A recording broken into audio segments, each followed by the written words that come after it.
స్తోత్రం. హల్లెలూయా. అందరూ ఒకసారి గట్టిగా చప్పట్లు కొడుతూ ప్రభు నామాన్ని మహిమపరచుదాం. హల్లెలూయా, హల్లెలూయా. స్తోత్రం. మంచి దేవుని నామానికి మహిమ కలుగునుగాక. చేరి కూడి వచ్చిన మీ అందరికీ నా హృదయపూర్వకమైన వందనాలు తెలియజేస్తున్నాను. దేవుడు మనందరినీ ప్రేమించి సజీవ లెక్కలో ఉంచి మన ప్రతిష్ట కూడికలో ఈ రీతిగా ప్రభు సన్నిధిలో మనం అందరం చేరి మన ప్రభుని స్తుతించే ఈ గొప్ప భాగ్యం దేవుడు మనకు దయచేసినందుకు ఎంతైనా మనం దేవుని మహిమపరచాలి, దేవుని ఘనపరచాలి. హల్లెలూయా. దేవుని యొక్క లేఖన భాగంలోండి కొన్ని మాటలు మనం ధ్యానం చేద్దాం. పరిశుద్ధ గ్రంథములో నుండి ఎస్తేరు గ్రంథం 2వ అధ్యాయం 2వ వచన భాగాన్ని మనం చదువుకుందాం. ఎస్తేరు గ్రంథం 2వ అధ్యాయం 2వ వచనాన్ని చదువుదాం. అందు నిమిత్తము సౌందర్యవతులైన కన్యకులందరినీ సమకూర్చి షూషాను కోట అంతఃపురమునకు చేర్చి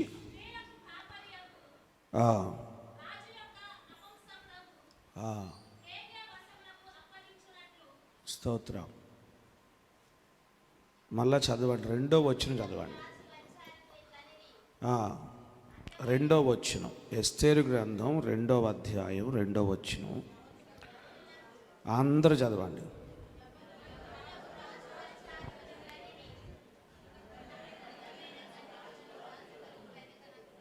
చాలు. ప్రభునందు ప్రేర మనం ఎస్తేరు గ్రంథాన్ని ధ్యానిస్తున్నాం. ఎస్తేరు గ్రంథములో నుండి ప్రభు కొన్ని శ్రేష్టమైనటువంటి సంగతులు ప్రభు మనతో మాట్లాడుతున్నారు.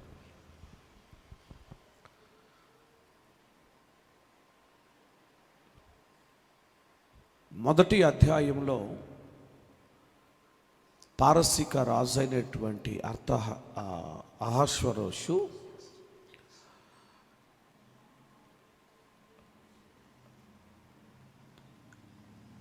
ద్రాక్షారసం పానం చేసి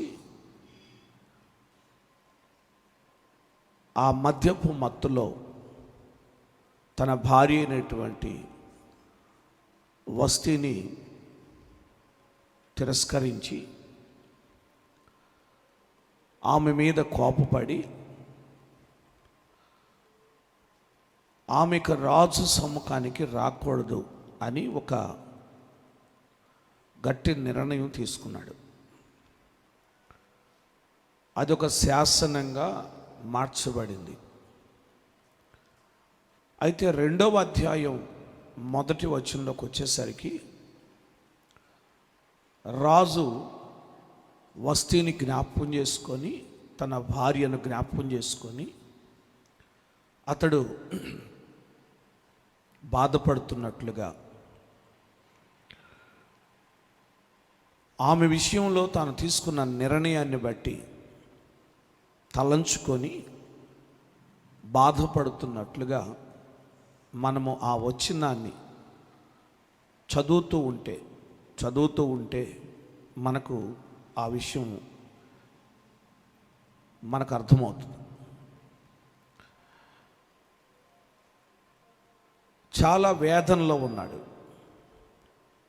నేను తొందరపడ్డానేమో, తొందరపాటు నిర్ణయం తీసుకున్నానేమో అని అతడు ఎంతగానో వేదన పడుతున్నాడు.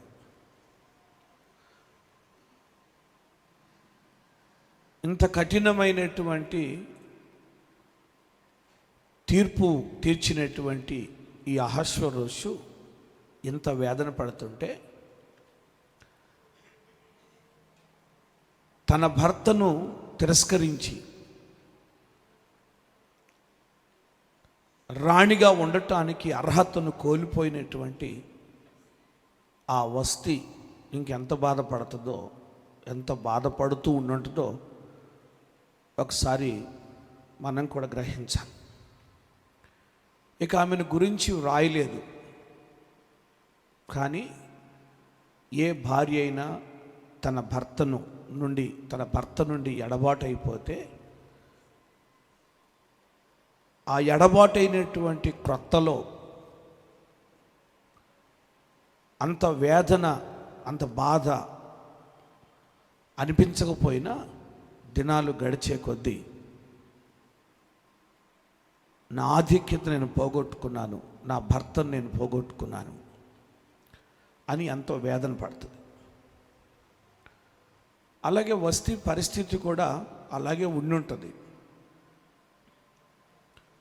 ఇక అలా లేదు అని అంటే ఆమెకి ఎంత కఠినవంతురాలో ఇక మనస్సాక్షి లేనటువంటి పరిస్థితి కాదు. కానీ ఇక్కడ పురుషుడు, భర్త అహష్వేరోషు ఎంతగానో బాధపడుతున్నాడు, వేదన పడుతున్నాడు. ఇలాంటి విచ్ఛిన్నమైనటువంటి కుటుంబపు పరిస్థితులు మన జీవితాల్లోకి, మన కుటుంబాల్లోకి రాకుండా, ఈ వేదనకరమైన పరిస్థితులు రాకుండా ఎంతైనా కుటుంబాలను కాపాడుకోవాలి. వస్తీలాగా తిరస్కరించటం, అహష్వేరోషులాగా తొందరపాటు నిర్ణయాలు తీసుకోవటం, సంసోనులాగా తొందరపాటు నిర్ణయాలు తీసుకోవటం, సంసోను భార్యలాగా శత్రువులకు రహస్యాలు చెప్పేయటం, ఇలాగ కుటుంబాలను పాడు చేసుకున్న పరిస్థితిలో ఉండకూడదు అని చెప్పి మనం రాత్రి ధ్యానం చేశాం. అయితే ఇప్పుడు 2వ అధ్యాయం 2వ వచనం చదివితే, ఈ వచనంలో యవ్వనులకు రాజు పరిచారకులు, యవ్వనులకు రాజు పరిచారకులు వచ్చారు. వారు వచ్చి రాజుతో మాట్లాడుతున్నారు. అందమైన కన్యకులను రాజు కొరకు వెదకనగును అని రాజుతో మాట్లాడుతున్నారు.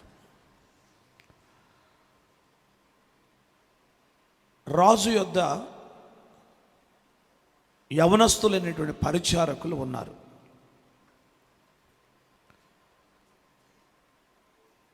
రాజు యొద్ద ఉన్నటువంటి ఈ పరిచారకులు రాజు యొక్క స్థితిని గమనించారు, గ్రహించారు. రాజు బాధపడుతున్నాడని, రాజు విచారంగా ఉన్నాడని, ఆ రాజు యొక్క స్థితిని వారు గుర్తించారు యవనస్తులు.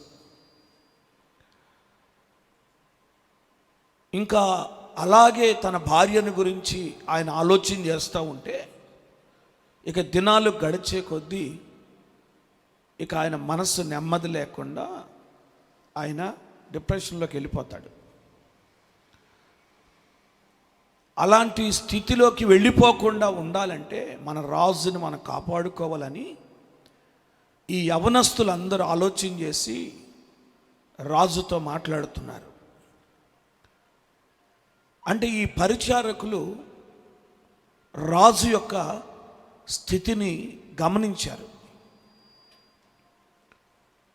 రాజు యొక్క పశ్చాత్తాపాన్ని గ్రహించారు, రాజు యొక్క వేదన ఆ యవనస్తులు గ్రహించారు. పరిచారకులుగా ఉన్నటువంటి వీరు రాజుని ఎలా గమనించారో చూడండి, ఎలా గ్రహించారో చూడండి. వెంటనే రాజుకు సలహా ఇస్తున్నారు. అయ్యా, అందమైనటువంటి కన్యకులను రాజు కొరకు వెతుకుదాం, రాజు కొరకు అందమైన కన్యకులను వెతుకుదాం అని చెప్పి వాళ్ళు సలహా ఇస్తున్నట్లుగా మనం చూస్తున్నాం. ఇప్పుడు రాజు కొరకు ఒక కన్యక కావాలి. రాజు కొరకు కన్యకలను వెదకటం ఎందుకు? ఒక కన్యకను తీసుకొచ్చి రాజుకి రాణిగా చేయొచ్చుగా, కానీ కన్యకలను వెతుకుదాము అని అంటాడు. కన్యకలు ఎందుకు అని అంటే, రాజు యొక్క స్థితికి సరిపోయినటువంటి యోగ్యురాలు కావాలి. సౌందర్యవతిగా ఉండాలి. అంత మాత్రమే కాదు, ఆమె విధేయత చూపేదిగా ఉండాలి, లోబడేదిగా ఉండాలి, రాజునకు ఘనత తెచ్చేదిగా ఉండాలి. అలాగూ యోగ్యురాలైనటువంటి ఒక కన్యక కొరకు వారిని పరీక్షించడానికి ఇప్పుడు కన్యకలందరిని కూడా సమకూర్చవలసినటువంటి ఆలోచన వచ్చింది. ఇప్పుడు ఈ రాజు కొరకు ఒక కన్యక కావాలి. ఆ యోగ్యురాలు ఎవరో, ఆ అర్హత కలిగింది ఎవరో, ఆ రాజస్వం ఎవరిలో కనబడుతుందో, విధేయత ఎవరిలో కనబడుతుందో వాళ్ళని కనిపెట్టి ఈ రాజు దయచూపాలి వాళ్ళ మీద. ఎవరిని పెడితే వాళ్ళని తీసుకొచ్చి చేసే పరిస్థితి కాదు. ఈ పారసీక మాదియా పారసీక రాజ్యం యొక్క పద్ధతి ఇది. యవనస్తులు పరిచారకులుగా ఉండి ఆలోచన చెప్తున్నారు. వాళ్ళు చెప్తున్నటువంటి మాటలు మనం గమనించినట్లయితే, వారు రాజు యొక్క పరిస్థితిని లేక రాజు యొక్క విచారమును గుర్తించిన పరిచారకులుగా ఈ యవనస్తులు కనబడుతున్నారు. ఒక రాజు దగ్గర లేక ఒక యజమాను దగ్గర లేక ఒక సేవకుని దగ్గర లేక ఒక అధికారి దగ్గర పరిచారకులుగా ఉన్నటువంటి వారు ఆ యజమాని యొక్క, ఆ సేవకుని యొక్క, లేక రాజు యొక్క, లేక ఆ అధికారి యొక్క పరిస్థితిని గమనించాలి, గుర్తించాలి. కొందరు ప్రక్కనే ఉంటారు, గుర్తించలేరు. వెంటే ఉంటారు కానీ గమనించలేరు. కానీ వారు ఎంత చురుకుగా ఉన్నారో చూడండి. ఆ షూషాను కోటలో ఆ యవనస్తులు ఎంతగా తన రాజుని గమనించారో చూడండి. ఆ యవనస్తులు రాజు యొక్క విచారాన్ని గ్రహించారు, తన వేదన గ్రహించారు. వాళ్ళు వెంటనే ఒక నిర్ణయం తీసుకొని సలహా ఇస్తున్నారు, ఒక ఆలోచన చెప్తున్నారు. ఏమని? అందమైన కన్యకలను రాజు కొరకు వెదకాలి అని చెప్తారు. ఒక సలహా ఇస్తున్నారు, ఒక ఆలోచన చెప్తున్నారు. ఆ మాదియా పారసీక సామ్రాజ్యంలో రాజుతో కూడా యవనస్తులైన పరిచారకులు ఉంటారు. వీరు సలహాలు ఇస్తూ ఆలోచనలు చెప్తూ రాజు వెంటే ఉండేటువంటి యవనస్తులు వీళ్ళు. అందుకొరకే యవనస్తులైనటువంటి దానియేలుని, యవనస్తులైనటువంటి షడ్రకు, మేషకు, అబేద్నెగోలు కూడా ఆ దినాల్లో రాజు వెంట ఉన్నారు. రాజు యొక్క సమస్థానంలో వాళ్ళు ఉన్నారు. వీళ్ళు ఆలోచన చెప్తారు. ఏదైనా ఒక సమస్య వస్తే చాలు, లేక ఏదైనా ఒక అవసరమైతే చాలు, వెంటనే వీళ్ళందరినీ పిలుస్తారు. పిలిచి సమకూర్చి ఆలోచన చెప్పమంటారు. కనుక ఆ దినాల్లో పరిచారకులుగా ఉన్న యవనస్తులు ఎంత చురుకుగా ఉన్నారో మనం గ్రహించాలి. మరొక విషయం ఏంటంటే, అందమైన సౌందర్యవంతులైన కన్యకలను వెదకనగును అని అంట. ఏం చేయాలంట? అది వెదకాలి, వెతుకుదాం. ఇప్పుడు అవసరం, కన్యకలను రాజు కొరకు వెతకటం అవసరం అని చెప్తారు. వెదకాలి. రాజు ఒంటరిగా ఉన్నాడు, విచారంగా ఉన్నాడు, వేదన పడుతున్నాడు. ఇలాంటి స్థితిలో రాజును విడిచిపెట్టడం మంచిది కాదు అని గ్రహించి ఇప్పుడు ఆ రాజు కొరకు కన్యకలను వెతకటానికి వాళ్ళు ఆలోచన చెప్తున్నారు. కన్యకలను వెతకటానికి ఆలోచన చెప్తున్నారు. ఇప్పుడు ఆ రాజు కొరకు వెతకాలి. అతడు అలాగూ విచారంగా ఉండకూడదు, అతడు అలాగూ కృంగిపోతున్న పరిస్థితిలో ఉండకూడదు.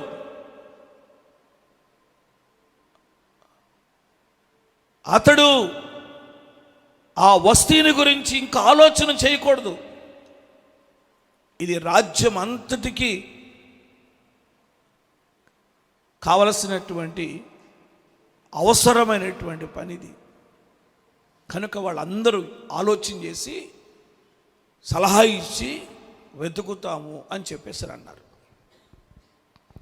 ఈ వెతకటానికి వాళ్ళు చెప్తున్నటువంటి మాట ఏంటంటే 3వ వచనం, అందు నిమిత్తము సౌందర్యవతులైన కన్యకలందరినీ సమకూర్చి షూషను కోట అంతఃపురమునకు చేర్చి స్త్రీలకు కాపరియగు రాజు యొక్క నపుంసకులకు హేగే వశమునకు అప్పగించున్నట్లు రాజు తన రాజ్యం యొక్క సమస్థానములన్నిటిలో పరిచారకులను నియమించునుగాక.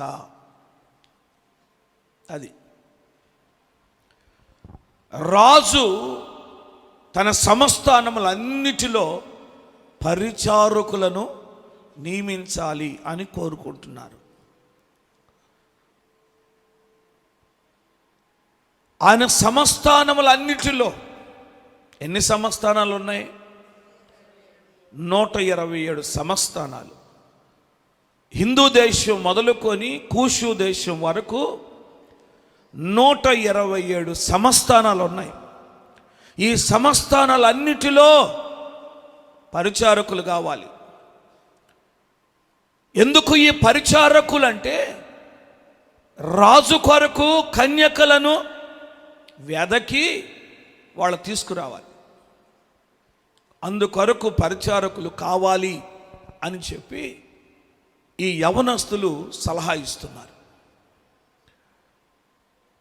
రాజు ఆ స్థితిలో ఉండటం మంచిది కాదు అని,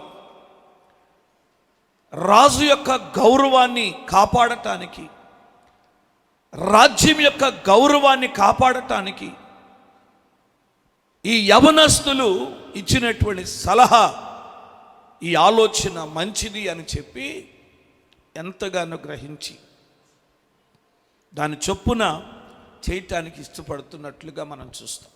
స్తోత్రం చెప్పాలి.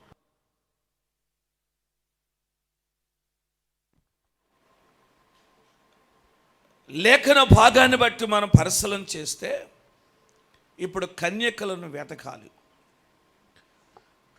సంస్థానాలన్నిటిలో కన్యకలను వెతకాలి.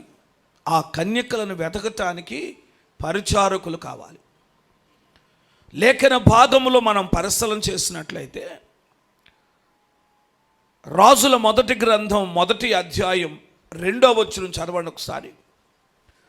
రాజుల మొదటి గ్రంథం 1వ అధ్యాయం 2వ వచనం, కాబట్టి వారు మా ఏలిన వాడవును రాజువునగు నీ కొరకు తగిన చిన్నదానిని వెదకుట మంచిది. ఆమె రాజైన నీ సముఖమునందు ఉండి నిన్ను ఆదరించి వెట్ట కలుగుటకు నీ కౌగిటిలో పండుకొను అని చెప్పి ఇశ్రాయేలీల ఏంటంట, ఇశ్రాయేలీల దేశపు దిక్కులన్నిటిలో వెదికి తిరిగి ఒక చక్కని చిన్నదాన్ని వెదకి అభిషగు అను షూనేమీయురాలను తీసుకొచ్చారు. చాలు. దావీదు కొరకు ఇక్కడ దావీదు వృద్ధుడైపోయాడు. దావీదుకి వెట్ట కలుగు చేయాలి. అతడు చలితో ఎంతో బాధపడుతున్నాడు, వణికిపోతున్నాడు. ఎన్ని బట్టలు కప్పుతున్నా అతనికి వెట్ట కలగటం లేదు. ఆ రాజు యొక్క పరిస్థితిని, దావీదు యొక్క పరిస్థితిని తన సేవకులు గుర్తించారు. తన సేవకులు, తన పరిచారకులు గుర్తించారు. గుర్తించి దావీదుతో చెప్తున్నారు, అయ్యా, ఎన్ని బట్టలు కప్పుతున్నా నీకు చలి ఆగట్లేదు. నిన్ను ఆదరించటానికి, నీకు వెట్ట కలుగు చేయటానికి, నీ కౌగిటిలో పండుకోవటానికి ఒక చిన్నదాన్ని, అంటే ఒక కన్యకను తీసుకొని వస్తామయ్యా అని రాజుకి సలహా ఇచ్చాడు. అప్పటికే రాజుకి భార్యలు ఉన్నారు. మీకాల్ ఏమైంది? బెత్షెబ ఏమైంది? అబీగయీలు ఏమైంది? వాళ్ళందరూ భార్యలేగా. స్తోత్రం. ఏమండి, వాళ్ళందరూ ఉన్నారు. కానీ ఆయన కౌగిట్లో పండుకొని ఆయనకు వెట్ట కలుగు చేసి ఆయనను ఆదరించే భార్య లేదు. ఇప్పుడు ఆయన ఆదరించే భార్య లేదు. ఆ విషయాన్ని పరిచారకులు గుర్తించారు, గమనించారు. వెంటనే రాజుకు ఆలోచన చెప్పారు, అయ్యా, ఒక చిన్నదాన్ని తీసుకొస్తాం, ఒక కన్యకని తీసుకొస్తాం అని చెప్పి ఇశ్రాయేలు దేశములో దిక్కులన్నిటిలో, అదైనా ఇశ్రాయేలు దేశం యొక్క దిక్కులన్నిటిలో 4 దిక్కుల్లో తిరిగారు.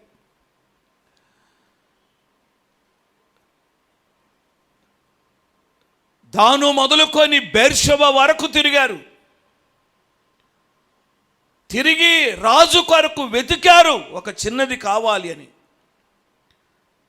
ఒక కన్యక కావాలి అని వెతికి అంత తిరిగితే షూనేము పట్టణములో ఒక చిన్నది దొరికింది. ఆమె కనబడింది. ఆమె పేరు అబీషగు. అబీషగు కనబడింది. ఈ అబీషగు ఈ రాజునకు తోడుగా ఉండి ఆదరించటానికి, ఉపచారము చేయటానికి యోగ్యురాలని చెప్పి ఆ అబీషగును తీసుకుని వచ్చారు. ఆనాడు దావీదు కొరకు ఎలాగూ ఈ చిన్నదాన్ని వెతికారో, ఆనాడు దావీదు కొరకు, అంటే దావీదుని ఆదరించటానికే, దావీదునికి ఉపచారము చేయటానికే, దావీదుని బలపరచడానికే, దావీదుకి వెట్ట కలుగు చేయటానికి చిన్నది ఆమె కొరకు వెతికి ఆ షూనేము పట్టణము నుండి ఆ చిన్నదాన్ని, ఆ కన్యకను తీసుకొచ్చారు. ఎంతగానో ఆదరించింది.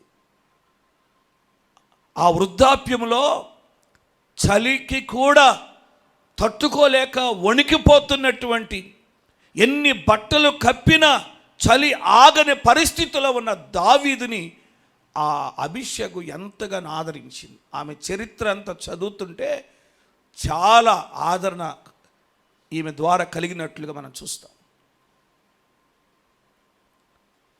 ఆమె పరిశుద్ధాత్మకు సూచనగా కనబడుతుంది. అక్షరార్థంగా లేక బాహ్యముగా ఆయన కౌగిట్లో పండుకుంటానికి తెచ్చినా ఆత్మానుసారంగా పరిశీలన చేస్తే ఆమె పరిశుద్ధాత్మకు సూచన. అబీషగు దావీదుని ఎంతగానో ఆదరించింది. అబీషగు దావీదుకి వెట్ట పుట్టించింది. అబీషగు దావీదుని ఎప్పుడు కనిపెట్టుకొనే ఉంటుంది, ఎప్పుడు కనిపెట్టుకొని ఉంటుంది. ఆ వృద్ధాప్యంలో ఎక్కడ పడిపోతాడో, ఎక్కడ తూలిపోతాడో, ఎక్కడ ఇబ్బంది పడతాడని ఎప్పుడు కూడా అబీషగు ఆయనను కనిపెట్టుకొని ఉంది. ఆనాడు దావీదుకి ఆ చిన్నది అవసరమైంది. కనుక అలాగే ఇప్పుడు పారసీక రాజ్యం యొక్క గౌరవాన్ని, రాజు యొక్క ఔన్నత్యాన్ని కాపాడటానికి, లేక అహష్వేరోషు యొక్క ఔన్నత్యాన్ని కాపాడటానికి ఈ యవనస్తులు సంస్థానములన్నిటిలో వెదికి కన్యకలను తీసుకుని వద్దామని చెప్పేసి అన్నారు. అలాగూ కన్యకలను సమకూర్చడానికి ఆలోచన చేశారు. కనుక ఇప్పుడు రాజు ఆదరణ పొందాలి. రాజు ఆ దుఃఖము నుండి, ఆ వేదన నుండి విడుదల పొందాలి అని చెప్పి ఎంతగానో ఆ రాజు కొరకు కన్యకలు వెదకటానికి సిద్ధమైనట్లుగా లేఖన భాగంలో చూస్తాం. దుఃఖ నివారణ కలగాలి అని అంటే, విచారం తొలగిపోవాలి అని అంటే, బాధ తొలగిపోయి ఆ బాధలన్నీ మర్చిపోయేటట్టుగా ఉండాలి అని అంటే ఖచ్చితంగా రాజుకి ఎవరుండాలి? రాణి ఉండాలి. రాజుకి రాణి ఉండాలి. దావీదును ఆదరించటానికి ఎలాగూ అభిషేకం ఉందో అలాగే రాజుకి రాణి ఉండాలి. మన లేఖనంలో చూస్తాం. ఆదికాండం 24వ అధ్యాయం ఆఖరి వచనం 67వ వచనం చదివితే ఏంటంట? ఇస్సాకు తల్లి అయిన శారా, అది ఇస్సాకు తన తల్లి అయిన శారా గుడారములోనికి ఆమెను తీసుకొని పోయెను. అట్లు అతడు రిబ్కాను పరిగ్రహింపగా ఆమె అతనికి భార్య ఆయను. అతడు ఆమెను ప్రేమించెను. అప్పుడు ఇస్సాకు తన తల్లి విషయంలో దుఃఖ నివారణ పొందెను. రిబ్కా ఇస్సాకు యొద్దకు వచ్చినప్పుడు, ఇస్సాకు రిబ్కాను తన తల్లి గుడారంలోకి తీసుకొని వెళ్ళినప్పుడు, ఆమె అతనికి భార్య అయినప్పుడు, ఆమె ఎప్పుడైతే అతనికి భార్య అయిందో ఆమెను బట్టి ఇస్సాకుకి ఏం కలిగిందంట? దుఃఖ నివారణ కలిగింది, అంటే ఆదరణ కలిగింది. అప్పటి వరకు ఇస్సాకు దుఃఖములో ఉన్నాడు, తల్లిని పోగొట్టుకొని దుఃఖములో ఉన్నాడు, వేదనలో ఉన్నాడు, విచారంగా ఉన్నాడు. గుడారములో ఉండట్లేదు, పొలములోనే ఉంటున్నాడు. ఆయన ఎక్కడున్నాడు? పొలములోనే ఉంటున్నాడు. వెళ్ళి గుడారంలోకి వెళ్ళలేకపోతున్నాడు, గుడారములో ఉండలేకపోతున్నాడు. ఆ గుడారానికి వెళుతుంటే ఏడుపే, దుఃఖమే, కన్నీరే. తన తల్లిని బట్టి ఎంతగానో బాధపడుతున్నాడు.